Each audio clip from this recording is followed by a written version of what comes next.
देखिए आज के इस वीडियो में हम आपको स्टाम्प पेपर के पावर के बारे में बताएंगे। आगे हम आपको इसके यूज के बारे में बताएंगे कि आखिर स्टाम्प पेपर का यूज कहाँ किया जाता है और हमें इसका यूज कहाँ करना चाहिए। आगे हम आपको ये बताएंगे कि आप स्टाम्प पेपर असली है या नकली, आप उसे कैसे पहचान सकते हैं।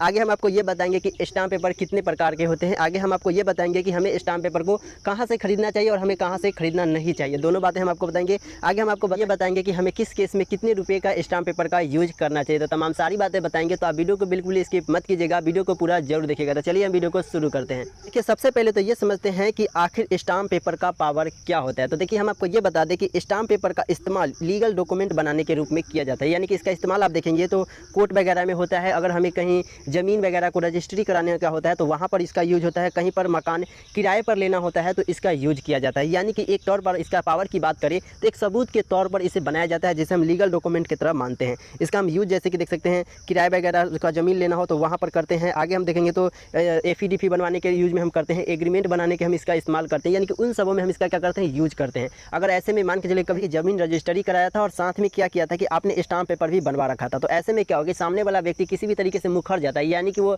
रजिस्ट्री का पेपर कहता है कि इनकार कर देता है, तो ऐसे में क्या कर सकते हैं, आप उसके प्रति लीगल एक्शन भी ले सकते हैं। मान अब आगे ये समझते हैं कि आखिर स्टाम्प पेपर कितने प्रकार के होते हैं। तो स्टाम्प पेपर दो प्रकार के होते हैं। कौन कौन से स्टाम्प पेपर दो प्रकार के होते हैं वो समझिए। देखिए स्टाम्प पेपर दो प्रकार के होते हैं, जिसमें कि पहला स्टाम्प पेपर होता है जुडिशियल स्टाम्प पेपर और दूसरा होता है नॉन जुडिशियल स्टाम्प पेपर। जैसे कि यहाँ पर आप देख सकते हैं लिखा गया भी है। हमें क्या था कि जुडिशियल स्टाम्प पेपर का इमेज नहीं मिल रहा था, तो हम आपको जुडिशियल स्टाम्प पेपर का भी इमेज दिखाते। देख सकते हैं ये जो है स्टाम्प पेपर वो है नॉन, मतलब यहाँ पर देख सकते हैं लिखा भी गया है नॉन जुडिशियल स्टाम्प पेपर। और जुडिशियल स्टाम्प पेपर भी होता है और नॉन जुडिशियल, यानी दो प्रकार के होते हैं। जुडिशियल स्टाम्प पेपर जो होता है उसका यूज कोर्ट में होता है, यानी कि कोर्ट के जो जज होते हैं वो करते हैं, किसी को फाइन वगैरह जब लगाते हैं तो वो करते हैं। और ये जो नॉन जुडिशियल जो होता है ये आम लोग करते हैं, जैसे कि आपको रजिस्ट्री का पेपर बनवाना है, घर पर मतलब किराए पर घर लेना है, ये सब में। जैसे कि खेती की भी कुछ लोग क्या करते हैं कि लीज पर लेके करते हैं, तो वहाँ पर ये सब का यूज करते हैं। जैसे कि एग्रीमेंट बनवाना हो, एफीडीपी बनवाना हो, तो ये यहाँ पर हम एफीडीपी ये सब में हम किसका यूज करते हैं, तो नॉन जुडिशियल का यूज करते हैं। और जुडिशियल जो होता है उसका यूज कोर्ट में होता है, यानी कि जज करते हैं किसी को फाइन वगैरह लगाने के लिए। और हम आपको ये भी बता दें कि स्टाम्प पेपर का एक और प्रकार होता है, यानी कि क्या होता है कि अभी आप नेट से भी स्टाम्प पेपर निकलवा लेते हैं, उसे हम क्या कहते हैं कि ई स्टाम्प पेपर कहते हैं।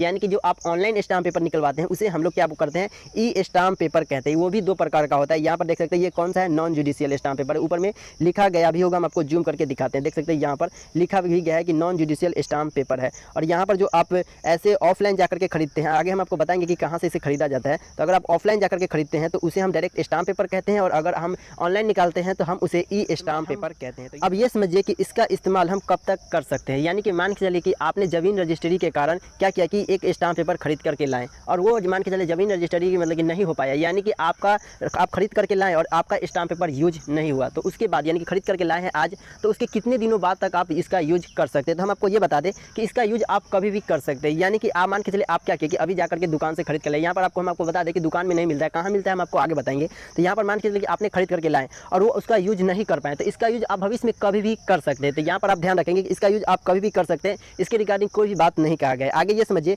कि इसे हम वापस कब तक कर सकते हैं। यानी कि मान के चलिए कि आपने खरीद करके लाए और आप यूज नहीं कर पाए, किसी भी तरीके से यूज नहीं कर पाए, तो उसका आप वापस कब तक कर सकते हैं। तो आप 6 महीने के अंदर में उसे वापस करेंगे तो यहाँ पर आपको पैसा मिलेगा, सिर्फ और सिर्फ आपका 10% रुपये काट लिए जाएंगे। यानी कि मान के चलिए 100 रुपया का स्टाम्प पेपर था तो आपको 90 रुपये ही दिए जाएंगे, यानी कि आपका 10 रुपया क्या किया जाएगा, काट लिया जाएगा। तो ये था पहला यहाँ पर कंडीशन है कि आप 6 महीने के अंदर में जाकर के वापस करेंगे तो आपका वापस हो जाएगा, वरना वापस नहीं होगा। लेकिन आप इसका जो इस्तेमाल है आप कभी भी कर सकते हैं। यानी कि खरीद करके लाए हैं तो आप इसका इस्तेमाल कभी भी कर सकते हैं, लेकिन आपको जब वापस करना है तो आपको वापस करने का जो समय होता है वो 6 महीने के अंदर में जाकर के आपको वापस कर देना होता है, क्योंकि उस पर डेट वगैरह सब कुछ लिखा होता है कि आप कब जाकर के खरीद करके लाए हैं। आगे हम आपको यही बता देते हैं कि आप जाकर के कहाँ से खरीदेंगे। तो खरीदने के लिए आप कहीं से भी जाकर के खरीद नहीं पाएंगे, क्योंकि ये कोर्ट वगैरह में ही मिलता है। यानी कि वहाँ पर जाएंगे, इसका एक क्या होता है कि गवर्नमेंट एक आदमी को बनाती है और वही क्या करता है कि इसे बेचता है। हर कोई के पास नहीं होता है, उसका एक लाइसेंस नंबर भी होता है। जैसे कि आप यहाँ पर देख सकते हैं उनका लाइसेंस नंबर भी है, और साथ ही इसका इस लाइसेंस नंबर के साथ साथ इसका पीछे जो स्टाम्प पेपर के पीछे इसका सारा चीज़ उनका लिखा होता है कि वो कहाँ पर रहते हैं और किसके मतलब वहाँ पर कहाँ पर रह करके वो बेचते हैं। तमाम सारी बातें लिखी होती है, कब जाकर के आप खरीदेंगे वो भी यहाँ पर लिखा होता है। तो आप कहीं से भी जाकर के नहीं खरीद पाएंगे। इसका जो सरकार का एक आदमी होता है वही बेचता है। आपको पास के मतलब हर स्टेट में कहीं ना कहीं ये बिकता जरूर है, यानी कि आपके पास में ही मिल जाएंगे, कहीं ना कहीं ये होता है। जैसे कि आपको ज़्यादातर कोर्ट वगैरह में ये देखने को मिलता है। आगे ये आप समझते हैं कि आप इसको खरीदते वक्त क्या क्या आप सावधानी बरतेंगे। सबसे पहला नंबर बात, अगर उस पर से 100 रुपया लिखा गया है तो आप उसे 100 रुपया ही देंगे। ऐसा नहीं कि अगर इस पर 100 रुपया लिखा है तो आप 200 रुपया दे देंगे। जितना इस पर रुपया लिखा होगा आप उतना ही रुपया देंगे, उससे आप ज़्यादा 1 रुपया नहीं देंगे। दूसरा नंबर बात, ये कहीं से भी कटा फटा नहीं होना चाहिए, दाग धब्बा नहीं होना चाहिए। आप जरूर देखेंगे, इसका लाइसेंस नंबर भी देखेंगे, इसका चेक भी कर लेंगे, इसके पीछे सब कुछ अच्छे से होना चाहिए। देखिए अब हम ये समझते हैं कि किस काम के लिए कितने रुपए का स्टाम्प पेपर का यूज करना चाहिए। यानी कि आप देखेंगे तो स्टाम्प पेपर पर रुपया लिखा होता है, यानी कि 50 रुपया का है तो उस पर 50 रुपया लिखा होता है, 100 रुपये का है तो 100 रुपया लिखा होता है। ये जो रुपया है 50 रुपया अगर आप देते हैं स्टाम्प पेपर के बदले तो वो जो रुपया वो सरकार के पास जाता है। तो वही अब ये समझते हैं कि किस काम के लिए कितना का स्टाम्प पेपर का यूज करना चाहिए। तो यहाँ पर सबसे पहले नंबर पर आता है 50 रुपया, यानी कि अगर आप एफिडेविट बनवा रहे हैं तो यहाँ पर आपको 50 रुपये का स्टाम्प पेपर लगेगा। अगर आप वही